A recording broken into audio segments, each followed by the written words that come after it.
Hey! Aujourd'hui, nous allons réaliser un gâteau très original aux pommes et délicieux. Simple à réaliser, je vous laisse sans plus tarder avec la liste des ingrédients.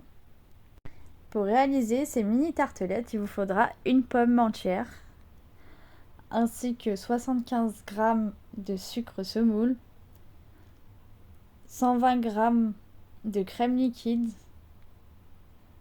un peu de beurre pour beurrer les moules, un œuf entier, 190 g de farine, 60 g d'huile, vous pouvez prendre celle que vous souhaitez, une pincée de sel, ainsi qu'un sachet de levure chimique, un sachet de sucre vanillé.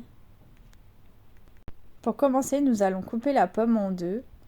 Ensuite, nous allons couper au milieu pour enlever le pédoncule de la pomme ainsi que les pépins, comme ceci.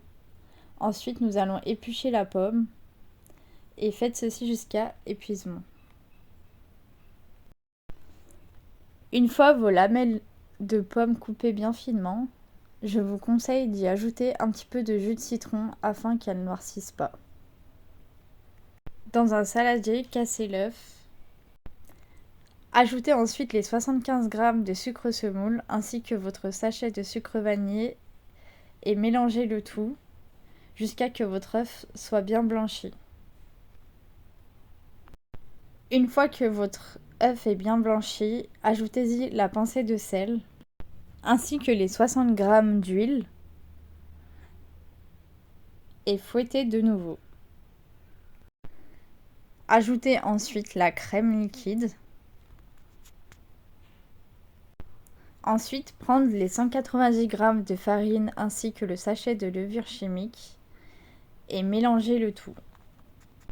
Ensuite, tamisez votre farine jusqu'à épuisement. Voici le résultat que vous devez obtenir une fois le tout fouetté, une pâte assez épaisse. Si jamais votre pâte est trop liquide, ajoutez-y de la farine. Si comme moi vous avez des moules en métal, je vous conseille alors de les beurrer bien correctement et ne pas oublier les côtés car à la cuisson après ça colle. Après il faudra chemiser avec de la farine comme vous pouvez le voir à l'image. Ensuite prendre de la préparation et mettre dans le moule, étaler bien sur les côtés afin d'avoir une jolie tartelette bien uniforme. Taper sur la table afin d'avoir un joli rendu à la cuisson et ajouter autant de fruits que vous le souhaitez. Avant de mettre vos tartelettes à cuire, je vous conseille de rajouter un petit peu de cassonade par-dessus pour avoir un petit côté caramélisé.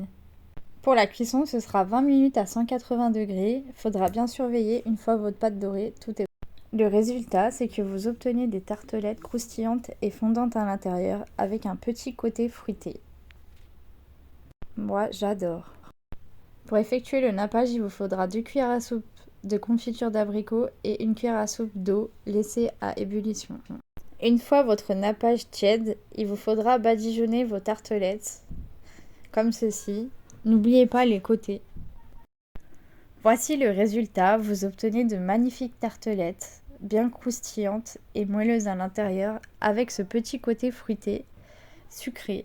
J'adore! N'hésitez pas à me donner votre avis en commentaire et à me dire si ce genre de recette vous plaît. N'hésitez pas aussi à vous abonner. Merci!